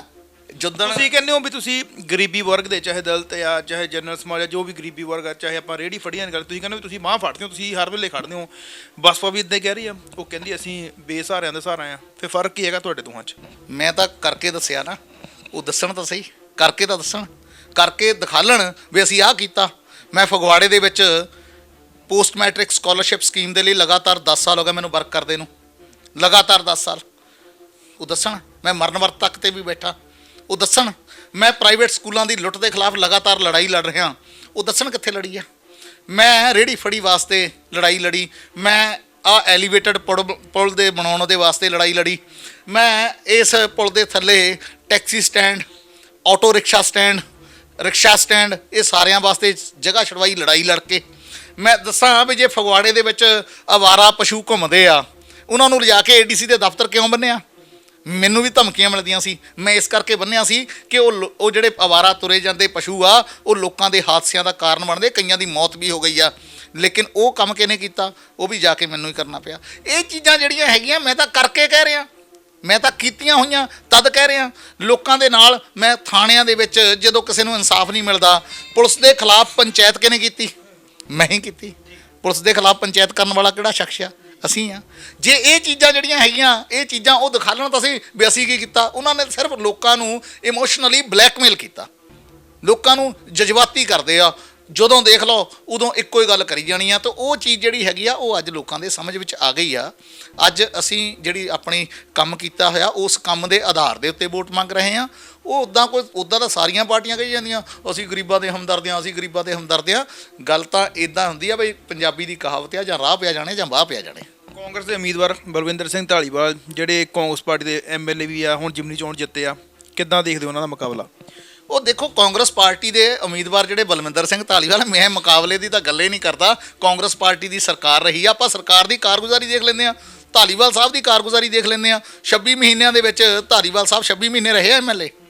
ਜਿਮਨੀ ਚੋਣ ਹੋਈ ਸੀ 26 ਮਹੀਨੇ ਪਹਿਲਾਂ MLA ਬਣੇ ਸੀ। 26 ਮਹੀਨਿਆਂ ਦਾ ਰਿਕਾਰਡ ਕੱਢ ਕੇ ਦਿਖਾ ਦੇਣ, 26 ਮਹੀਨਿਆਂ 'ਚ ਕਿੰਨੇ ਸੈਸ਼ਨ ਚੱਲੇ ਆ ਵਿਧਾਨ ਸਭਾ ਦੇ। ਜੇ 26 ਮਿੰਟ ਵੀ ਬੋਲੇ ਹੋਣ, ਜੇ ਉੱਥੇ ਜਾ ਕੇ ਮੂੰਹ ਹੀ ਨਹੀਂ ਖੋਲ੍ਹਣਾ ਤਾਂ ਫਿਰ ਕੀ ਫਾਇਦਾ? ਆਪਾਂ ਕਿੰਨੇ ਕੁ ਚਿਰ ਗੁੱਗੇ ਜਿਤਾ ਕੇ ਭੇਜੀ ਜਾਣੇ ਆ? ਇਹ ਫਾਇਦਾ ਨਹੀਂ ਹੈਗਾ। ਉਹ ਜਿਹੜਾ ਵਿਧਾਨ ਸਭਾ ਇੱਕ ਮੰਦਰ ਰੂਪੀ ਵਿਧਾਨ ਸਭਾ ਹੈਗੀ ਆ, ਜਿੱਥੇ ਸਾਡੀ ਤਕਦੀਰ ਲਿਖ ਹੁੰਦੀ ਆ। ਤਕਦੀਰ ਕਿਹਨਾਂ ਨੇ ਲਿਖਣੀ ਆ? ਜਿਹੜੇ ਅਸੀਂ ਚੁਣ ਕੇ ਅੰਦਰ ਭੇਜਦੇ ਆ। ਇਹ ਜਾ ਕੇ ਉੱਥੇ ਮੂੰਹ ਨਹੀਂ ਖੋਲ੍ਹਦੇ ਤਾਂ ਫਿਰ ਸਾਡੀ ਤਕਦੀਰ ਕਿੱਦਾਂ ਬਦਲ ਸਕਦੀ ਆ? ਪੰਜਾਬ ਦੇ ਵਿੱਚ ਕਾਂਗਰਸ ਪਾਰਟੀ ਦੀ 5 ਸਾਲ ਸਰਕਾਰ ਰਹੀ ਆ। 16 ਦੇ ਵਿੱਚ ਕੈਪਟਨ ਅਮਰਿੰਦਰ ਦੇ ਨਾਮ ਦੇ ਉੱਤੇ ਇਹਨਾਂ ਨੇ ਵੋਟ ਮੰਗੀ ਆ। ਇਹਨਾਂ ਨੇ ਕਿਹਾ ਚਾਹੁੰਦਾ ਹੈ ਪੰਜਾਬ ਕੈਪਟਨ ਦੀ ਸਰਕਾਰ। ਕੈਪਟਨ ਅਮਰਿੰਦਰ ਸਿੰਘ ਪੌਣੇ 5 ਸਾਲ ਮੁੱਖ ਮੰਤਰੀ ਰਿਹਾ। ਇਸ ਵਾਰ 5 ਸਾਲ ਪਹਿਲਾਂ ਰਿਹਾ, ਪੌਣੇ 10 ਸਾਲ ਕੈਪਟਨ ਅਮਰਿੰਦਰ ਸਿੰਘ। ਔਰ ਇਸ ਅਰਸੇ ਦੇ ਵਿੱਚ ਕੈਪਟਨ ਅਮਰਿੰਦਰ ਨੇ ਜਿਹੜੇ ਵਾਅਦੇ ਕੀਤੇ ਆ, ਉਹ ਵਾਅਦਿਆਂ ਦੇ ਬਦਲੇ ਦੇ ਵਿੱਚ ਇਹਨਾਂ ਨੇ ਵੋਟ ਮੰਗਣੀ ਸੀ, ਲੇਕਿਨ ਉਹ ਵਾਅਦੇ ਪੂਰੇ ਨਹੀਂ ਹੋਏ। ਫਿਰ ਇਹ ਲੋਕਾਂ ਦੀ ਕਚਹਿਰੀ 'ਚ ਕਿੱਦਾਂ ਜਾਂਦੇ? 3 ਮਹੀਨੇ ਪਹਿਲਾਂ ਚੰਨੀ ਸਾਹਿਬ ਨੂੰ ਲੈ ਆਏ ਆ। ਕੈਪਟਨ ਅਮਰਿੰਦਰ ਦੇ ਵਾਅਦੇ ਤਾਂ ਨਹੀਂ ਧੋ ਹੋਏ। ਉਹਨੇ ਤਾਂ ਇਹ ਕਿਹਾ ਸੀ ਵੀ ਜੇ ਕਾਂਗਰਸ ਪਾਰਟੀ ਦੀ ਸਰਕਾਰ ਆਉਂਦੀ ਆ, ਮੈਂ ਘਰ ਘਰ ਨੌਕਰੀ ਦਊਂਗਾ, ਮਿਲ ਗਈ। ਉਹਨੇ ਤਾਂ ਇਹ ਗੱਲ ਕਹੀ ਸੀਗੀ ਵੀ ਮੈਂ ਕਿਸਾਨਾਂ ਦਾ, ਚਾਹੇ ਆੜ੍ਹਤੀਆਂ ਦਾ ਕਰਜ਼ਾ ਹੋਵੇ, ਚਾਹੇ ਕੋਆਪਰੇਟਿਵ ਸੁਸਾਇਟੀਆਂ ਦਾ ਹੋਵੇ, ਚਾਹੇ ਬੈਂਕਾਂ ਦਾ ਹੋਵੇ, ਸਾਰਾ ਹੀ ਮਾਫ ਕਰ ਦੇਵਾਂਗੇ। ਹੋ ਗਿਆ? ਨਹੀਂ ਹੋਇਆ। ਜੇ ਆਪਾਂ ਹਲਕਾ ਫਗਵਾੜਾ ਦੀ ਗੱਲ ਕਰੀਏ, ਧਾਲੀਵਾਲ ਸਾਹਿਬ ਕਹਿੰਦੇ ਪਿੰਡਾਂ ਦਾ ਅਸੀਂ ਵਿਕਾਸ ਬੜਾ ਕੀਤਾ, ਸ਼ਹਿਰਾਂ ਦੇ ਵਿੱਚ ਵਿਕਾਸ ਬੜਾ ਕੀਤਾ, ਵੀ ਜੋ ਅਸੀਂ 22 24 26 ਮਹੀਨੇ ਦੇਤਾ, ਜੇਕਰ ਸਾਨੂੰ 5 ਸਾਲ ਮਿਲਣਗੇ ਫਿਰ ਤਾਂ ਅਸੀਂ ਰਿਕਾਰਡ ਤੋੜ ਦੇਵਾਂਗੇ ਵਿਕਾਸ ਦੇ। ਮੈਂ ਮੰਨਦਾ ਇਹ ਗੱਲ ਵੀ ਉਹ ਕਹਿੰਦੇ ਆ ਵੀ ਮੈਂ ਬੜਾ ਵਿਕਾਸ ਕੀਤਾ, ਮੈਂ ਮੰਨ ਗਿਆ ਇਹ ਗੱਲ। ਕਿਹੜੀ ਗੱਲ ਦਾ ਵਿਕਾਸ ਆ? ਇਹ ਗਲੀਆਂ ਨਾਲੀਆਂ ਨੂੰ ਆਪਾਂ ਵਿਕਾਸ ਕਹਿੰਦੇ ਆ? ਗਲੀਆਂ ਨਾਲੀਆਂ ਨੂੰ ਵਿਕਾਸ ਕਹਿੰਦੇ ਆ। ਫਗਵਾੜੇ ਦੇ ਵਿੱਚ 165 ਸਰਕਾਰੀ ਸਕੂਲ ਹੈਗੇ ਆ। ਕੈਪਟਨ ਅਮਰਿੰਦਰ ਸਿੰਘ ਨੇ ਵੱਡੇ ਵੱਡੇ ਬੋਰਡ ਲਾਏ ਸੀ ਵੀ ਪੰਜਾਬ ਦੇ ਵਿੱਚ 12,976 ਸਮਾਰਟ ਸਕੂਲ ਬਣਾਤੇ ਆ। ਔਰ ਫਗਵਾੜੇ ਦੇ ਜਿਹੜੇ 165 ਔਨ ਰਿਕਾਰਡ ਸਕੂਲ ਹੈਗੇ ਆ, ਉਹਨਾਂ ਸਕੂਲਾਂ ਦੇ ਵਿੱਚ ਟੀਚਰਾਂ ਦੀ ਘਾਟ ਤਾਂ ਪੂਰੀ ਨਹੀਂ ਹੋਈ। ਪ੍ਰਾਇਮਰੀ ਸਕੂਲ ਜਿਹੜੇ ਹੈਗੇ ਆ, ਤਗੜ ਸਾਹਿਬ ਤੁਸੀਂ ਸੁਣ ਕੇ ਹੈਰਾਨ ਰਹਿ ਜਾਓਗੇ, ਫਗਵਾੜੇ ਦੇ ਪ੍ਰਾਇਮਰੀ ਸਕੂਲਾਂ 'ਚ 40 ਸਕੂਲ ਇਦਾਂ ਦੇ ਆ ਜਿੱਥੇ ਸਿਰਫ ਇੱਕ ਟੀਚਰ ਆ ਸਰਕਾਰੀ ਸਕੂਲਾਂ ਦੇ ਵਿੱਚ। ਤੇ ਉਹ ਟੀਚਰਾਂ ਨੂੰ ਕੰਮ ਕਿਹੜਾ ਦਿੱਤਾ ਆ? ਪੜ੍ਹਨ ਦਾ ਨਹੀਂ ਦਿੱਤਾ ਹੋਇਆ, ਉਹਨਾਂ ਨੂੰ ਕੰਮ ਪੜ੍ਹਾਉਣ ਦਾ ਨਹੀਂ ਦਿੱਤਾ ਆ। ਉਹਨਾਂ ਨੂੰ ਕਿਹਾ ਵੀ ਤੁਸੀਂ ਮਿਡ ਡੇ ਮੀਲ ਤਿਆਰ ਕਰਨੀ ਆ, ਉਹਦਾ ਖਾਲੀ ਬਾਰਦਾਨਾ। ਤੁਸੀਂ ਜੇ ਸਕੂਲ ਵਾਸਤੇ ਗ੍ਰਾਂਟ ਆ ਗਈ, ਉਹਦਾ ਹਿਸਾਬ ਕਿਤਾਬ ਰੱਖਣਾ ਆ। ਇੱਟਾਂ, ਰੇਤਾ, ਬਜਰੀ, ਸੀਮੈਂਟ, ਉਹ ਸਾਰਾ ਖਰੀਦਣਾ ਟੀਚਰ ਦੀ ਜ਼ਿੰਮੇਵਾਰੀ ਹੈ। ਡਾਕ ਤਿਆਰ ਕਰਨਾ ਟੀਚਰ ਦੀ ਜ਼ਿੰਮੇਵਾਰੀ ਆ। ਮੀਟਿੰਗਾਂ ਉਹਨੇ ਅਟੈਂਡ ਕਰਨੀਆਂ। ਫਿਰ ਟਾਈਮ ਬਚੂਗਾ ਤਾਂ ਪੜ੍ਹਾਊਗਾ। ਇੱਕ ਟੀਚਰ ਮਤਲਬ ਇੱਕ ਟੀਚਰ 5 ਕਲਾਸਾਂ ਪੜ੍ਹਾ ਸਕਦੇ ਆ। ਜੇ ਧਾਲੀਵਾਲ ਸਾਹਿਬ ਵੈਲਫੇਅਰ ਡਿਪਾਰਟਮੈਂਟ ਦੇ ਵਿੱਚ ਡਾਇਰੈਕਟਰ ਪੰਜਾਬ ਰਹੇ ਆ, ਉਹਨਾਂ ਨੂੰ ਇਹਨਾਂ ਗੱਲਾਂ ਦਾ ਪਤਾ ਨਹੀਂ ਹੈਗਾ। ਦੱਸਣ ਤੱਕ ਕਿਹੜੇ ਸਕੂਲ ਦੇ ਵਿੱਚ ਟੀਚਰ ਦੀ ਘਾਟ ਪੂਰੀ ਕੀਤੀ ਆ। ਵਿਕਾਸ ਇਹ ਹੁੰਦਾ, ਫਗਵਾੜੇ ਦੇ ਵਿੱਚ 3 ਲੱਖ ਦੀ ਆਬਾਦੀ ਵਾਲਾ ਸ਼ਹਿਰ ਹੋਵੇ, ਸਿਵਲ ਹਸਪੀਟਲ ਦੇ ਵਿੱਚ ਇੱਕ ਵੀ ਵੈਂਟੀਲੇਟਰ ਵਾਲਾ ਬੈੱਡ ਹੈ ਨਹੀਂ। ਇਹਨੂੰ ਵਿਕਾਸ ਕਹਿੰਦੇ ਆਪਾਂ। ਫਗਵਾੜੇ ਸਿਵਲ ਹਸਪੀਟਲ ਦਾ ਅੱਜ ਤੱਕ ਮਿਆਰ ਨਹੀਂ ਉੱਚਾ ਹੋਇਆ। ਲੋਕੀ ਉੱਥੇ ਜਾਂਦੇ ਆ ਸਿਰਫ ਛੱਬੀਆਂ ਬਣਾਉਣ ਵਾਸਤੇ। ਫਗਵਾੜੇ ਦੇ ਵਿੱਚ ਸਿਵਲ ਹਸਪੀਟਲ ਦੇ ਵਿੱਚ ਇਲਾਜ ਨਹੀਂ ਅੱਜ ਤੱਕ ਕੋਈ ਚੰਗਾ ਦਵਾ ਸਕੇ। ਤੇ ਕਾਹਦਾ ਵਿਕਾਸ ਆ? ਅੱਜ ਦੇਸ਼ ਦੇ ਆਜ਼ਾਦੀ ਦੇ 74 ਸਾਲਾਂ ਬਾਅਦ ਆਪਾਂ ਇਹ ਗੱਲ ਕਹੀਏ ਵੀ ਮੈਂ ਤਾਂ ਤੁਹਾਡੇ ਇੰਟਰਲੋਕ ਟਾਇਲ ਲਵਾਤੀ, ਮੈਂ ਤਾਂ ਤੁਹਾਡੀ ਗਲੀ ਬਣਾਤੀ। ਇਹ ਵਿਕਾਸ ਨਹੀਂ ਹੈ। ਵਿਕਾਸ ਸਾਡੇ ਮੁੱਢਲੀਆਂ ਜ਼ਰੂਰਤਾਂ, ਸਾਡੀਆਂ ਬੇਸਿਕ ਜ਼ਰੂਰਤਾਂ ਜਿਹੜੀਆਂ ਧਾਲੀਵਾਲ ਸਾਹਿਬ ਦੱਸਣ ਬਈ ਤੁਸੀਂ ਪੜ੍ਹਾਈ ਦੇ ਮਾਮਲੇ 'ਚ ਕੀ ਕੀਤਾ। ਫਗਵਾੜੇ ਦੇ ਵਿੱਚ ਇੱਕ ਵੀ ਗਵਰਨਮੈਂਟ ਕਾਲਜ ਨਹੀਂ ਹੈਗਾ। ਕਿਉਂ ਨਹੀਂ ਇਹਦੀ ਗੱਲ ਕੀਤੀ ਜਾ ਰਹੀ? ਐਵੇਂ 300 ਯੂਨਿਟ ਫਰੀ ਦੇ ਦਿਆਂਗੇ, 400 ਯੂਨਿਟ ਫਰੀ ਦੇ ਦਿਆਂਗੇ। ਯਾਰ ਯੂਨਿਟਾਂ ਦੇ ਨਾਲ ਤੁਸੀਂ ਸਾਡੀ ਜ਼ਿੰਦਗੀ ਦਾ ਗੁਜ਼ਾਰਾ ਚਲਾਉਣਾ ਚਾਹੁੰਦੇ ਹੋ? ਅਸੀਂ ਸਾਡੇ ਬੱਚੇ ਬੇਰੁਜ਼ਗਾਰ, ਨਸ਼ਾ ਮਾਫੀਏ ਦੇ ਉੱਤੇ ਨਕੇਲ ਨਹੀਂ ਪਈ। ਮੈਂ ਕਹਿੰਦਾ ਕੋਈ ਇਦਾਂ ਦੀ ਗੱਲ ਨਹੀਂ। ਮੈਂ ਦਾਅਵੇ ਨਾਲ ਇਹ ਗੱਲ ਕਹਿੰਦਾ, ਜਾਂ ਫਗਵਾੜੇ ਦੇ ਲੋਕ ਜਿਹੜੇ ਹੈਗੇ ਇੱਕ ਵਾਰ ਮੈਨੂੰ ਵਿਧਾਨ ਸਭਾ ਦੇ ਵਿੱਚ ਪਹੁੰਚਾ ਦੇਣ। ਜੇ ਫਗਵਾੜੇ ਨੂੰ ਮੈਂ ਨਸ਼ਾ ਮੁਕਤ ਕਰਕੇ ਨਾ ਦਿਖਾ ਦੇਵਾਂ ਤਾਂ ਫਿਰ ਮੈਨੂੰ ਦੱਸਿਓ। ਇਹ ਗੱਲ ਜਿਹੜੀ ਹੈਗੀ ਮੈਂ ਦਾਅਵੇ ਦੇ ਨਾਲ ਕਹਿੰਦਾ, ਜਿਸ ਦਿਨ ਵਿਧਾਨ ਸਭਾ ਦੇ ਵਿੱਚ ਮੈਂ ਪਹੁੰਚ ਗਿਆ, ਜੇ ਪ੍ਰਾਈਵੇਟ ਸਕੂਲਾਂ ਦੀ ਲੁੱਟ ਨਾ ਬੰਦ ਕਰਵਾ ਦੇਵਾਂ, ਜਾਂ ਪ੍ਰਾਈਵੇਟ ਸਕੂਲ ਬੰਦ ਹੋਣਗੇ ਜਾਂ ਉਹਨਾਂ ਦੀ ਜਿਹੜੀ ਉਹ ਕਰ ਰਹੇ ਲੁੱਟ ਆ ਉਹ ਬੰਦ ਹੋਊਗੀ। ਸਰਕਾਰੀ ਸਕੂਲਾਂ 'ਚ ਟੀਚਰਾਂ ਦੀ ਘਾਟ ਨੂੰ ਪੂਰਾ ਕਰਨਾ ਮੈਨੂੰ ਪਤਾ ਵੀ ਕਿਹਦਾ ਕਿਸ ਤਰੀਕੇ ਨਾਲ ਕੰਮ ਕਰਾਉਣਾ, ਕਿਉਂਕਿ ਮੈਂ ਅੱਜ ਤੱਕ ਸਰਕਾਰ 'ਚ ਨਹੀਂ ਰਿਹਾ। ਮੈਨੂੰ ਪਤਾ ਆ ਵੀ ਲੜਾਈ ਕਿੱਦਾਂ ਲੜੀ ਜਾਣੀ, ਮੈਨੂੰ ਪਤਾ ਕਿੱਦਾਂ ਸਮਾਨ ਲੈ ਕੇ ਆਉਣਾ, ਆਪਣੇ ਹੱਕ ਕਿੱਦਾਂ ਲੈਣੇ ਆ। ਇਸ ਗੱਲ ਦਾ ਮੈਨੂੰ ਪਤਾ। ਧਾਲੀਵਾਲ ਸਾਹਿਬ ਦੱਸਣ, ਇਹਨਾਂ ਮੁੱਦਿਆਂ ਦੇ ਉੱਤੇ ਗੱਲ ਕਰਨ। ਉਹ ਕਹਿੰਦੇ ਵਿਕਾਸ ਵੀ ਬੜਾ ਕੀਤਾ ਤੇ ਸਮਾਜ ਸੇਵਾ ਬਹੁਤ ਵੱਡੀ ਕੀਤੀ। ਕਹਿੰਦੇ ਜਿਹੜਾ ਕਰੋਨਾ ਟਾਈਮ ਸੀਗਾ, ਮੈਂ ਫਗਵਾੜਾ ਦੀਆਂ ਗਲੀਆਂ ਗਲੀਆਂ ਵਿੱਚ ਗਿਆ, ਬਹੁਤ ਵੱਡੀ ਸੇਵਾ ਕੀਤੀ। ਤੇ ਕੋਈ ਵੀ ਲੀਡਰ ਬਾਂਹ ਖੜੀ ਕਰਕੇ ਦੱਸੇ ਜੇ ਕਿਸੇ ਨੇ ਕਿਸੇ ਦਾ ਸਾਥ ਲਿੱਤਾ ਹੋਵੇ। ਦੇਖੋ, ਇੱਕ ਤਾਂ ਹੁੰਦੀ ਆ ਗੱਲ ਜ਼ਿੰਮੇਵਾਰੀ ਦੀ। ਧਾਲੀਵਾਲ ਸਾਹਿਬ ਨੇ ਜੇ ਕਿਸੇ ਗਲੀ 'ਚ ਉਹ ਗਏ ਹੋਣਗੇ ਨਾ, ਕਿਸੇ ਤੇ ਅਹਿਸਾਨ ਨਹੀਂ ਕੀਤਾ। ਧਾਲੀਵਾਲ ਸਾਹਿਬ ਨੂੰ ਤਨਖਾਹ ਮਿਲਦੀ ਆ। ਧਾਲੀਵਾਲ ਸਾਹਿਬ ਨੂੰ ਤਨਖਾਹ ਮਿਲਦੀ ਉਸ ਕੰਮ ਦੀ। ਉਹ ਲੋਕਾਂ ਦੇ ਚੁਣੇ ਹੋਏ ਨੁਮਾਇੰਦੇ ਸੀ, ਵਿਧਾਨ ਸਭਾ ਦੇ ਮੈਂਬਰ ਆ, ਉਹਨਾਂ ਨੂੰ ਤਨਖਾਹ ਮਿਲਦੀ ਆ, ਗੱਡੀ 'ਚ ਪਾਉਣ ਨੂੰ ਤੇਲ ਮਿਲਦਾ ਆ, ਹੈ ਨਾ। ਇਸ ਕਰਕੇ ਉਹਨਾਂ ਨੇ ਕੋਈ ਸੇਵਾ ਨਹੀਂ ਕੀਤੀ।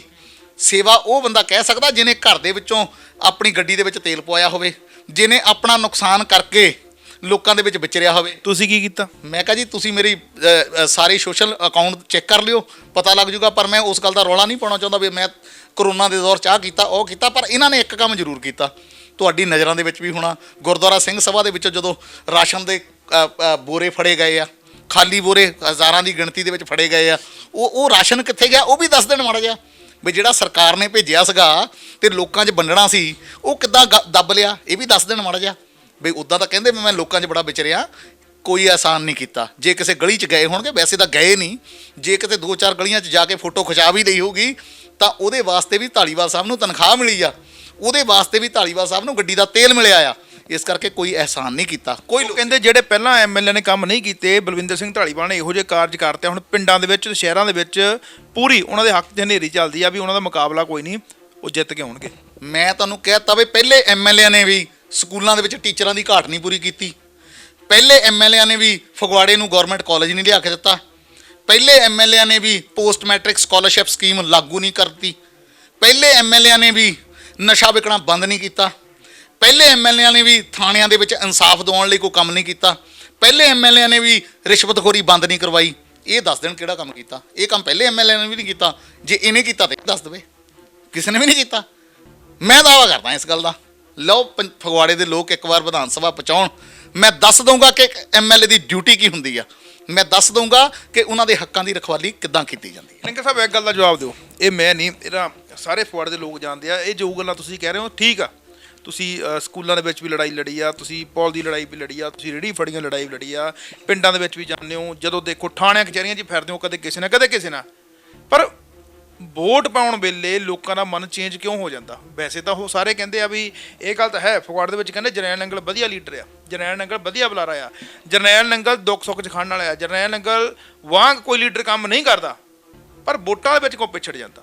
ਮੈਂ ਫਗਵਾੜੇ ਦੇ ਲੋਕਾਂ ਨਾਲ ਵੈਸੇ ਇਸ ਗੱਲ ਦਾ ਮੈਨੂੰ ਥੋੜਾ ਜਿਹਾ ਮਨ ਨੂੰ ਗਿਲਾ ਜ਼ਰੂਰ ਹੁੰਦਾ ਆ ਵੀ ਯਾਰ ਬਹੁਤ ਮਿਹਨਤ ਕੀਤੀ ਆ, ਆਪਣਾ ਘਰ ਫੂਕ ਕੇ ਤਮਾਸ਼ਾ ਦੇਖਿਆ ਆ, ਬਹੁਤ ਮਿਹਨਤ ਕੀਤੀ ਆ, ਪਰ ਮੈਨੂੰ ਆਸ ਆ ਜੇ ਹੁਣ ਤੱਕ ਕੀਤਾ ਤੇ ਮੈਂ ਬਿਨਾਂ ਕਿਸੇ ਲਾਲਚ ਤੋਂ, ਮੈਂ ਕਿਸੇ ਨੂੰ ਲੋਕਾਂ ਨੂੰ ਕਦੀ ਲਾਲਚ ਨਹੀਂ ਦਿੱਤਾ।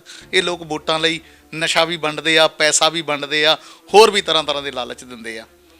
ਮੈਂ ਕਦੀ ਕਿਸੇ ਨੂੰ ਲਾਲਚ ਨਹੀਂ ਦਿੱਤਾ, ਬਿਨਾਂ ਲਾਲਚ ਤੋਂ ਲੋਕਾਂ ਨੇ ਮੈਨੂੰ ਨਿਰਸਵਾਰਥ ਹੋ ਕੇ ਵੋਟਾਂ ਪਾਈਆਂ। ਮੈਂ ਉਸ ਗੱਲ ਦਾ ਲੋਕਾਂ ਦਾ ਕਰਜ਼ਾਈ ਆ। ਔਰ ਦੂਸਰੀ ਗੱਲ, ਜਿਨ੍ਹਾਂ ਨੇ ਮੈਨੂੰ ਵੋਟਾਂ ਪਾਈਆਂ ਮੈਂ ਇਹ ਮਨ 'ਚ ਹਮੇਸ਼ਾ ਤੱਕ ਕੇ ਚੱਲਿਆ ਵੀ ਯਾਰ ਉਹਨਾਂ ਨੇ ਮੈਨੂੰ ਐਮਐਲਏ ਮੰਨ ਕੇ ਪਾਈਆਂ, ਉਹਨਾਂ ਦਾ ਕੋਈ ਕਸੂਰ ਨਹੀਂ, ਬਾਂਹ ਨਹੀਂ ਛੱਡਣੀ। ਔਰ ਮੈਂ ਇੱਕ ਗੱਲ ਜ਼ਰੂਰ ਕਹਿੰਦਾ ਵੀ ਐਤਕੀ ਜਿਹੜਾ ਲੋਕ ਆ ਉਹ ਲੋਕ ਅਵੇਅਰ ਹੋ ਚੁੱਕੇ ਆ, ਕਿਉਂਕਿ ਸੋਸ਼ਲ ਮੀਡੀਆ ਦਾ ਯੁੱਗ ਆ, ਸੋਸ਼ਲ ਮੀਡੀਆ ਬਹੁਤ ਸਟਰੋਂਗ ਹੋ ਗਿਆ। ਤੁਹਾਡੇ ਵਰਗੇ ਚੈਨਲ ਜਿਹੜੇ ਆ ਇਹਨਾਂ ਨੇ ਲੋਕਾਂ ਨੂੰ ਬੜਾ ਜਾਗਰੂਕ ਕਰਤਾ। ਤਾਂ ਇਸ ਕਰਕੇ ਮੈਨੂੰ ਆਸ ਆ ਵੀ ਜਿਹੜੇ ਲੋਕ ਆ ਉਹ ਇਸ ਮੇਰੀ ਗੱਲ ਦੇ ਨਾਲ ਸਹਿਮਤ ਹੋਣਗੇ।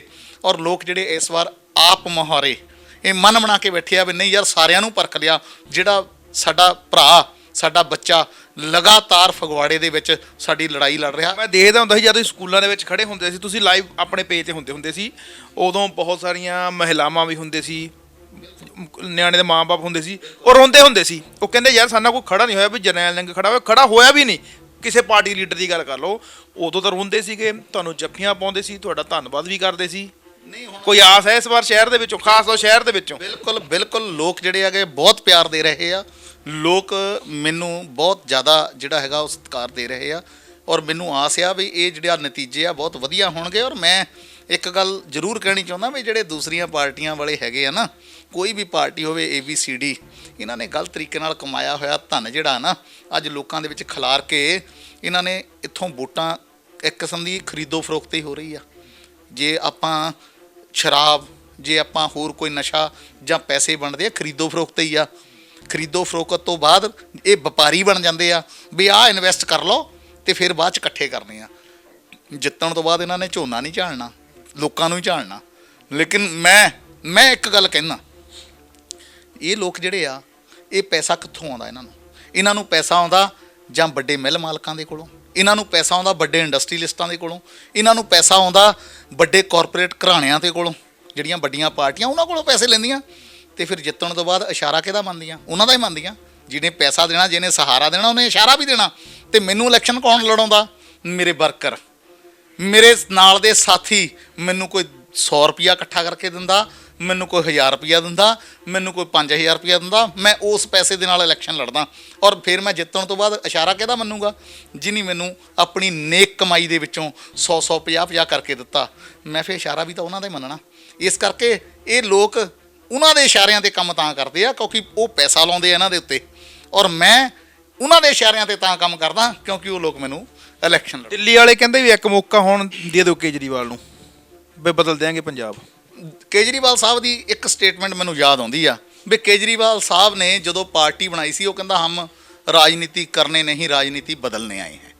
ਇਹ ਗੱਲ ਕੇਜਰੀਵਾਲ ਸਾਹਿਬ ਨੇ ਕਹੀ ਸੀ। ਔਰ ਲੋਕਾਂ ਨੇ ਇਸ ਗੱਲ ਦੇ ਉੱਤੇ ਯਕੀਨ ਕਰਕੇ ਉਹਨਾਂ ਨੂੰ ਬਹੁਤ ਵੱਡਾ ਸਮਰਥਨ ਦਿੱਤਾ। ਪੰਜਾਬ ਦੇ ਵਿੱਚ 4 ਮੈਂਬਰ ਆਫ ਪਾਰਲੀਮੈਂਟ ਪਹਿਲੀ ਵਾਰ ਦੇ ਵਿੱਚ ਉਹਨਾਂ ਦੇ ਜਿਤਾ ਤੇ ਜੜ ਲਾਤੀ ਇੱਥੇ। ਇਸ ਵੇਲੇ ਮੁੱਖ ਵਿਰੋਧੀ ਪਾਰਟੀ ਬਣੀ ਆ ਆਮ ਆਦਮੀ ਪਾਰਟੀ। ਲੇਕਿਨ ਜਦੋਂ ਮੈਂ ਉਹਦੇ ਫੈਸਲਿਆਂ ਵੱਲ ਨੂੰ ਦੇਖਦਾ ਤਾਂ ਫਗਵਾੜੇ ਦੇ ਵਿੱਚ ਜੋਗਿੰਦਰ ਸਿੰਘ ਮਾਨ ਨੂੰ ਆਮ ਆਦਮੀ ਪਾਰਟੀ ਨੇ ਉਮੀਦਵਾਰ ਉਤਾਰਿਆ। ਹੈਰਾਨਗੀ ਦੀ ਗੱਲ ਆ ਵੀ ਕੇਜਰੀਵਾਲ ਸਾਹਿਬ ਕਹਿੰਦੇ ਹਮ ਰਾਜਨੀਤੀ ਕਰਨੇ ਨਹੀਂ, ਰਾਜਨੀਤੀ ਬਦਲਨੇ ਆਏ। ਇਹਦਾ ਮਤਲਬ ਰਾਜਨੀਤੀ ਗੰਦਲੀ ਹੋ ਗਈ ਸੀ ਤਾਂ ਬਦਲਣ ਆਏ ਸੀ। ਲੇਕਿਨ ਜਿਹੜੀ ਗੰਦਲੀ ਰਾਜਨੀਤੀ ਜਿਨ੍ਹਾਂ ਲੋਕਾਂ ਨੇ ਬਣਾਈ, 37 ਸਾਲ ਜੋਗਿੰਦਰ ਸਿੰਘ ਮਾਨ ਕਾਂਗਰਸ ਦੇ ਵਿੱਚ ਰਿਹਾ। 1985 ਤੋਂ ਲੈ ਕੇ 2022 ਤੱਕ, 1985 'ਚ ਪਹਿਲੀ ਵਾਰ ਜਿੱਤਿਆ ਸੀਗਾ। 37 ਸਾਲ, 3 ਵਾਰ MLA ਬਣਿਆ ਫਗਵਾੜੇ ਤੋਂ, 2 ਵਾਰ ਕੈਬਨਿਟ ਰੈਂਕ ਰਹਿ ਗਿਆ, ਪਤਾ ਨਹੀਂ ਚੇਅਰਮੈਨ ਵੀ ਕਈ ਵਾਰੀ ਬਣਿਆ।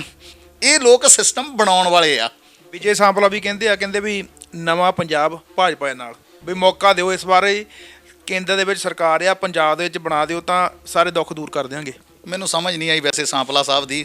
ਕੇਂਦਰ ਦੇ ਵਿੱਚ ਕੈਬਨਿਟ ਰੈਂਕ ਆ ਉਹਨਾਂ ਦਾ, SC ST ਕਮਿਸ਼ਨ ਦੇ ਭਾਰਤ ਦੇ ਚੇਅਰਮੈਨ ਹੈਗੇ ਆ, ਐਮਐਲਏ ਟਿਕਟ ਵਾਸਤੇ ਪਤਾ ਨਹੀਂ ਕਾਹਦੇ ਉਹਨਾਂ ਨੂੰ ਐਡਾ ਹੋਇਆ। ਮੈਨੂੰ ਲੱਗਦਾ ਵੀ ਇਹਨਾਂ ਦੀ ਸਿਰਫ ਆਪਣੀ ਨਿੱਜੀ ਹੈਗੀ ਆ, ਇਸ ਕਰਕੇ ਗੱਲ ਇੱਥੇ ਇਹਨਾਂ ਦੀ ਲੜਾਈ ਜਿੱਤਣ ਜੁੱਤਣ ਦੀ ਨਹੀਂ ਹੈਗੀ। ਇਹਨਾਂ ਦੀ ਲੜਾਈ ਸੀ ਧੜੇ ਨੂੰ ਕਿੱਦਾਂ ਕਾਬੂ ਕਰਨਾ ਇੱਕ ਦੂਜੇ ਨੂੰ। ਬਸ ਆਹ ਧੜੇਬੰਦੀ ਦੇ ਵਿੱਚ ਸਾਂਪਲਾ ਸਾਹਿਬ ਟਿਕਟ ਲੈ ਕੇ ਆਏ ਆ, ਜਿੱਤਣ ਜੁੱਤਣ ਵਾਲੀ ਨਹੀਂ ਉਹਨਾਂ ਨੂੰ। ਸਾਹਿਬ ਬਹੁਤ ਵੱਡੀ ਚਰਚਾ ਚੱਲੀ ਹੈ ਅੱਜ ਤੋਂ 10 ਦਿਨ ਪਹਿਲਾਂ ਸਾਰੇ WhatsApp ਗਰੁੱਪਾਂ ਦੇ ਵਿੱਚ, ਸਾਰੇ ਸੋਸ਼ਲ ਮੀਡੀਆ ਤੇ ਕਹਿੰਦੇ ਸੀਗੇ ਵੀ ਲੋਕ ਇਨਸਾਫ ਪਾਰਟੀ ਦਾ ਤੇ ਬੀਜੇਪੀ ਦਾ ਗਠਬੰਧਨ ਹੋਣ ਜਾ ਰਿਹਾ। ਜਰਨੈਲ ਨੰਗਲ ਫਗਵਾੜਾ ਤੋਂ ਬੀਜੇਪੀ ਦੇ ਕੈਂਡੀਡੇਟ ਵੀ ਹੋ ਸਕਦੇ ਆ, ਮਤਲਬ ਦੋਨਾਂ ਪਾਰਟੀਆਂ ਦੇ ਗਠਬੰਧਨ ਦੇ। ਕਿੰਨੀ ਸੱਚਾਈ ਸੀਗੀ? ਨਹੀਂ, ਗੱਲ ਚੱਲੀ ਸੀ, ਉਹ ਤਾਂ ਸਾਡੇ ਪ੍ਰਧਾਨ ਜੀ ਨੇ ਸਪਸ਼ਟ ਕਰਤਾ ਸੀ ਮੀਡੀਆ ਦੇ ਵਿੱਚ ਵੀ ਗੱਲ ਚੱਲ ਰਹੀ ਆ। ਗੱਲ ਚੱਲੀ ਸੀ, ਜਿੱਦਣ ਮੀਟਿੰਗ ਹੋਈ ਸੀ ਮੈਂ ਆਪਣੇ ਸੁਝਾਅ ਪਾਰਟੀ ਪ੍ਰਧਾਨ ਨੂੰ ਦੇ ਦਿੱਤੇ ਸੀਗੇ।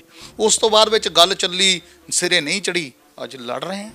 ਸੀ ਆ ਗਈ ਸੀ, ਚਲੋ ਹੈ ਤਾਂ ਅੰਦਰਲੀ ਗੱਲ ਦੱਸ ਦਿਓ, ਤੁਸੀਂ ਬੀਜੇਪੀ ਦੇ ਨਿਸ਼ਾਨ ਤੇ ਲੜਨਾ ਚਾਹੁੰਦੇ ਸੀ ਕਿ ਨਹੀਂ? ਨਹੀਂ, ਮੈਂ ਉਹਨਾਂ ਨੂੰ ਸੁਝਾਅ ਦਿੱਤਾ ਸੀ ਵੀ ਇਹ ਸਮਝੌਤਾ ਸਾਡੇ ਲਈ ਫਾਇਦੇਮੰਦ ਨਹੀਂ ਹੋਏਗਾ, ਨੁਕਸਾਨਦੇਹ ਹੋਏਗਾ।